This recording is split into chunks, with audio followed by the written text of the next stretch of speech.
Hey guys, it's Leo and it's time for our weekly talk about HUGTTO PRECURE. And this time we're talking about episode 10. A very dramatic episode. I think it's the second time HUGTTO went the drama route after episode 4. And again, I think they did a very good job with the drama in this episode. It felt very believable and I could really relate to Hana's drama. And it's interesting because we're talking about a main character, a pink character. So we're going on focus on the main character's drama. And usually the main characters in Precure are very Genki, they're very energetic, they're always very happy. So most times the drama don't feel believable. It doesn't really feel believable, but I think that in this episode it was good. Last season we had a very dramatic episode with Ichika, which was very beautiful. And in this season, we already have a very beautiful Hana-centered episode. So in this episode, I thought we were going to go the route of Hana being the cheerleader of the group and not actually thinking through her cheering, but it wasn't really the case. So we had a nice scenario in which the girls were in a festival and they had to work on food-related shops. And when they were assigned their roles, Hana was assigned, her role was to help in a takoyaki shop because of her costume. And I felt that it was very interesting because among the 3 costumes, Hana's costume was the most interesting one. But I understand that girls at that age would not see that costume as something interesting. I totally understand that. And the drama started there.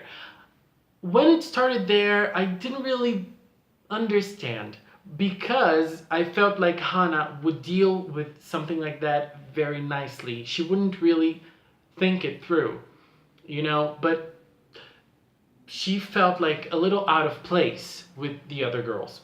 And then they started working, they started helping, and Homare and Saya, they were very good at what they were doing, especially Homare. Homare had a very nice idea of using rollers to help her go through. Saya was helping everyone with information which matches her personality, and Hana was just there. She couldn't really do anything to help at first, and that that started something inside of her. And okay, so we have a group of 3 girls, and those 3 girls are very different between each other.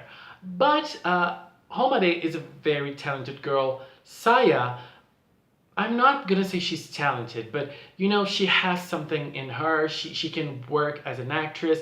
She has other talents. She can also gather information in her head and work that around in a very nice manner.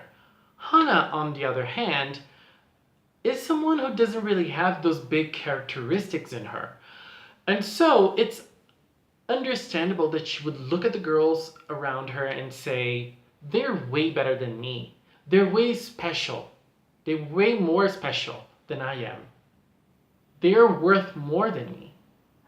And in one of the dialogues, I really felt what Hana was saying, because Homare told her, it doesn't matter, you don't have to have a talent. Hana is Hana. Hana doesn't need to be Homare, Hana doesn't need to be Saya, Hana doesn't need to be anyone. Hana needs to be Hana. But then Hana answered something around the idea of, but what if Hana, the real Hana, is worthless? What if the real Hana can't do anything? And I totally understand that. We're on an era that we're fighting to get self-esteem. We're fighting to believe in ourselves. But what if we can't achieve anything? What if we can't really do anything? What do we need to have self-esteem, to have high self-esteem? Hana, we as viewers, we can see lots of good things in her. I can see lots of good things in her. She has a great personality. She's very optimistic. She can cheer on people, and that can help people go through hard moments. It happened with Homare. It happened with Saya in her audition back in episode 7. And so I think that she has this power in her.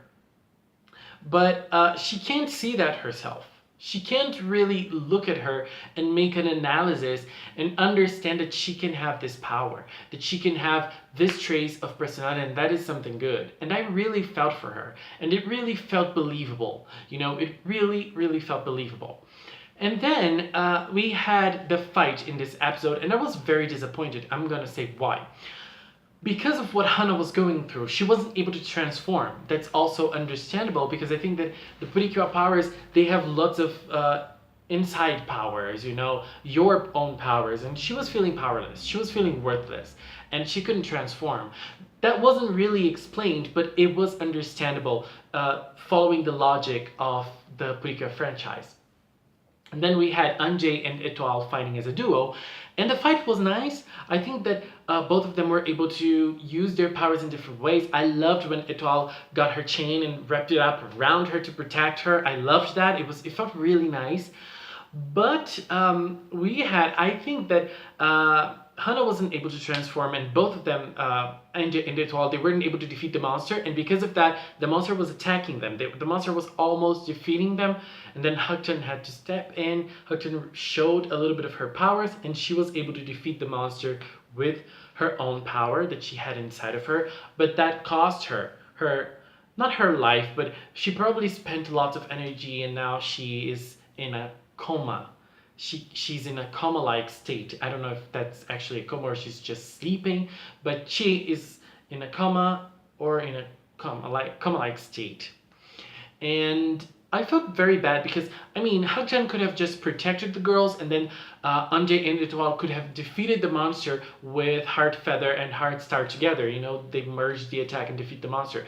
Because they already awakened a new power inside of them, but they still feel worthless in battle. They still feel worthless in battle. HUGTTO could have used her powers, protected them, buffed their powers a little bit, but then they could have defeated the monster. It would be way better. But then, no, HUGTTO was able to defeat it alone, and now HUGTTO is sleeping or is in a coma. I don't know. And I think that it feels, for Hana, that's probably very tough because she's probably blaming herself a lot. HUGTTO is in that state because of me, because I wasn't able to transform.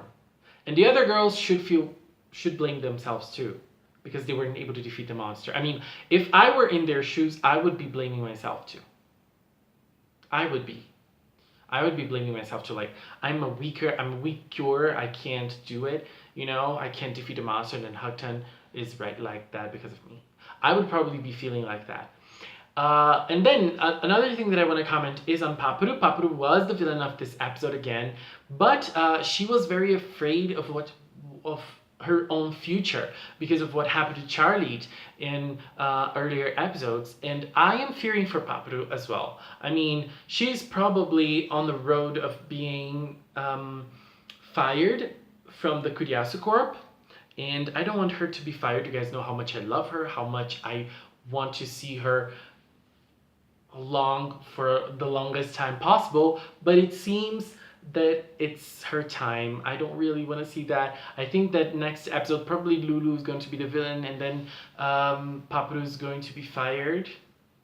And I don't know, I thought they were just fired, but it seems that something bad happens to them by the way they talked about what happened to Charlie. You know, there's like this expulsion room or something like that, and probably something bad happens to them, and I really don't want that to happen, especially to Papuru. I don't want that to happen. I really, really don't want that to happen. I want to see more of her. I want to see her forever.